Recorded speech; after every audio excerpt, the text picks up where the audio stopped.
Hello लोगोफोर, नोंथांमोनखौ आंनि दिनैनि मोनसे गोदान भिडिअ बयखौबो बरायबाय। आं दिनै नोंथांमोननो मोनसे साख्रिनि रादाब लानानै फैदों। बे साख्रिखौ एप्लाइ खालामनो थाखाय मा डकुमेन्ट्स नांगौ आरो बेसेबां पस्ट दं, बिनि लास्ट डेटआ माब्ला आरो बे साख्रियाव बाहाय आं नोंथांमोननि भिडिअनि गेजेरजों फारि फारि खोन्थागोन। नोंथांमोना भिडिअखौ जागायनायनिफ्राय जोबजासे नायलांबाय था। जुदि नोंथांमोना आंनि चेनेलाव दिनैसो गोदान नायसनबायदोंबा जोंनि चेनेलखौ साबस्क्राइब खालाम, लोगोसे भिडिअखौ नोंथांमोना लाइक खालाम आरो नोंथांमोननि लोगोफोरनो शेयार खालामना हो। थ' जों दानिया भिडिअखौ जागायदिनि।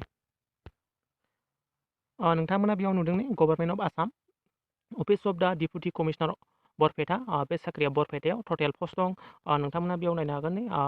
बेयाव बे पस्टनि नामा जुनियर एसिस्टेन्ट। बियो डिपुटि मानि बरपेटानि डिसि अफिसाव बे साख्रिया ओंखारदों। बेखौ बोरै एप्लाइ खालामनांगोन आरो बेसेबां पस्ट दं नोंथांमोना बेयाव नायनो हागोन। बिनि एप्लाइआ 20 मार्चनिफ्राय जागोन। 20 मार्चनि 11 थारिखनिफ्राय अनवार्ड होदों। बेयाव 3 एप्रिलसिम जागोन, 5थासिम माने 10 मार्चनिफ्राय 3 एप्रिलसिम जागोन, 5थासिम। नोंथांमोना बे वेबसाइटआव एप्लाइ खालामनो हागोन www.borpeta.assam.gov.in आव। आरो बेयाव नङाबा नोंथांमोना नैबे वेबसाइटआवबो एप्लाइ खालामनो हागोन। ni.niok.assam.gov.in बरपेटा, बेयावबो एप्लाइ खालामनो हागोन। बेयाव नोंथांमोना पस्टनि नामखौ नुदों, नेम अफ पस्ट जुनियर एसिस्टेन्ट। बेयावनो टटेल पस्ट दं 27टा पस्ट आरो बिनि सेलारिया नोंथांमोना नायनो हागोन। स्टार्टिंआव 14,000निफ्राय लानानै 65,000सिम जागोन आरो नोंथांमोना ग्रेड पे हिसाबै एक्सट्रा 6,200 मोनदेरबाय थागोन मान्थलि। दानिया नैबेयाव बेसेबां पस्ट दं नायनो हागोन नोंथांमोना। इउआर मानि आनरिजार्भेसन, बेयाव जेनेरेल बयबो मोननो हागोन। आनरिजार्भेसन पस्टआव 9था पस्ट दं आरो अबिसि एमअबिसि टटेल 9था पस्ट दं आरो जोंनि एसटि फोरनि थाखाय 3 पस्ट आरो एसि फोरनि थाखाय 3 आरो एसटि हेल्थफोरनि थाखाय 1 आरो इडब्लिउएस फोरनि थाखाय 1। बेयाव स्पेसियलि हिन्जावफोरनि थाखाय रिजार्भेसन दंबावो। नोंथांमोना बेखौ गभर्नमेन्टनि रुल बायदि बे हिन्जावफोरनि थाखाय स्पेसियलि रिजार्भेसन दं। दानिया बेखौ एप्लाइ खालामनो थाखाय सोर एप्लाइ खालामनो हागोन, मा बेसेबां फरायनाय जानांगोन, बिनि सोमोन्दै आं बेयाव नोंथांमोननि खोन्थानि। बे पस्टखौ एप्लाइ खालामनो थाखाय नोंथांमोना गैथाराबाबो 18 बोसोरनिफ्राय 44 इयार्ससिम जानाय जानांगोन। 2020नि 1 जानुवारिसिमाव नोंथाङा 18 बोसोर जानाय जानांगोन आरो नोंथांनि बैसोआ 44नि गेजेराव थानाय जानांगोन। 18 बोसोरनिफ्राय 43। बिनि अनगायैबो नोंथांमोना एज रिलेक्सेसन दंबावो। नोंथांमोना बेखौ मिथिखायो, जोंनि एसटिफोरनि थाखाय 5 इयार्स बेफोरबायदि थाबावगोन। दानिया बेखौ एप्लाइ खालामनो थाखाय इडुकेसनेल क्वालिफिकेसन नुदों नोंथांमोना। बेखौ एप्लाइ खालामनो थाखाय नोंथांमोना गैयाबाबो ग्रेजुवेट जानाय जानांगोन। आर्ट्सनिफ्राय नङाबा साइन्सनिफ्राय नङाबा कमार्सनिफ्राय जायखिजाया रेकगनाइज स्टेटनि स्कुल एबा इउनिभार्सिटि, सेन्ट्रेल गभर्नमेन्ट बेफोराव नोंथांनि कलेजआ रेकगनाइज जानाय माने नोंथाङा ग्रेजुवेट जानाय जानांगोन। माने बिए पास, बिएससि पास, बिकम पास बेफोरबायदि नोंथाङा ग्रेजुवेट जानाय जानांगोन। बिनि अनगायैबो नोंथांमोना बेयाव नुदों बि नम्बराव केन्डिडेट मास्ट हेभ नोंथांनाव कम्पिउटार माने नोंथाङा कम्पिउटार रोंनाय जानाय जानांगोन। एमएस वर्ड माने बेफोरखौ रोंनाय जानांगोन। एक्सेल, पावार पइन्ट, डिटिपि नोंथाङा बेखौ रोंनाय जानांगोन आरो इन्टारनेट प्रसेस माने नोंथाङा इन्टारनेट खुलिनो रोंनाय जानांगोन। आरो बेयाव सि नाम्बाराव नुदों candidate must have obtain as minimum 6 month diploma in computer application, माने नोंथांनाव बेखौ एप्लाइ खालामनो थाखाय 6 मासनि कम्पिउटार सार्टिफिकेट थानाय जानांगोन। होमब्लासो नोंथाङा बेखौ एप्लाइ खालामनो हागोन। नोंथांनि बे कम्पिउटार सार्टिफिकेटआ स्टेट नङाबा सेन्ट्रेल गभर्नमेन्टजों रेकगनाइज जानाय जानांगोन, अब्लासो नोंथाङा एप्लाइ खालामनो हागोन।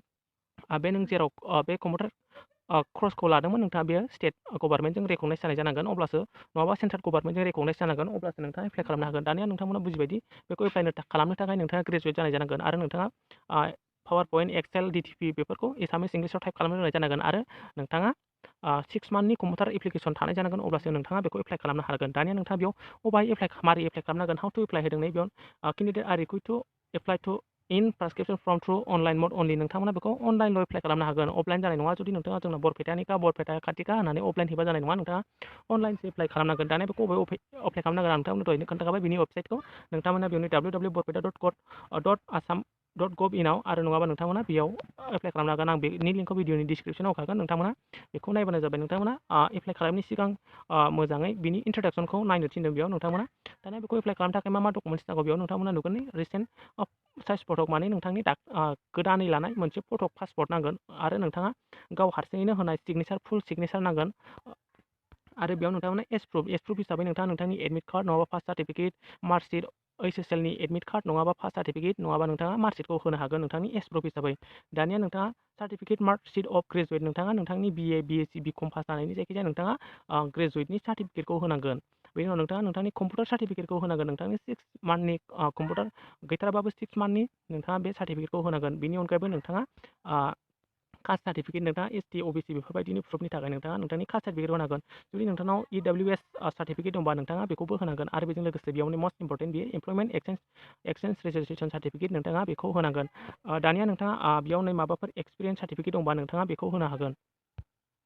बेयाव नै 5 नम्बर बेयाव माखासे इन्ट्रडाक्सन होनाय दंबावो बेफोरखौ नांलायला आं नोंथांमोननो बेयाव नै 13 नम्बरनिखौ खिन्थागोन बेयाव नोंथांमोना जेब्ला date of written examination will be notified later on the will बी आपल'डेड इन दा डिस्ट्रिक्ट वेबसाइट माने जेब्ला रिटेन टेस्ट जागोन माने एग्जाम जागोन नालाय बेखौ जाय एप्लाइ खालामदों बिथांमोना एग्जाम जाबा बेयाव नै बे वेबसाइट गावसिनि अफिसियेल वेबसाइटआव नोंथांमोननो आपडेट मोनखागोन आरो नोंथांमोना जेब्ला एडमिट कार्ड होगोन नोंथांमोनहा बेयाव बे वेबसाइटआवनो डाउनलड खालामनानै नोंथांमोना एग्जामखौ होनो हागोन बेयाव नोंथांमोना नुदों नै बिनि एप्लिकेसन स्टार्टिंआ 20 मार्चनिफ्राय आरो बिनि लास्ट डेटआ 3 एप्रिलावनो 3 तारिख एप्रिलावनो 20 मार्चनिफ्राय 3 एप्रिलसिमल' जागोन नोंथांमोना बेखौ थाबैनो एप्लाइ खालामदो जाय एप्लाइ खालामनो हायो बेयाव आरो नोंथांमोना माखासे साबजेक्ट अफ रिटेन एग्जामिनेशन होदों बेयाव नोंथांमोना मा साबजेक्टनिफ्राय बेसेबां फैगोन बिनि सोमोन्दै नोंथांमोना बेयाव नायनो हागोन आं बिनि डिसक्रिपसनखौ भिडिअनि लिंकआव होखागोन नोंथांमोना बेखौ नायनो हागोन बेयाव 18 नाम्बाराव नोंथांमोना नुदों the candidate who are qualified the written test will be required to bring all original tutorial testimonial as proof बेफोरबायदि नोंथांमोना जुदि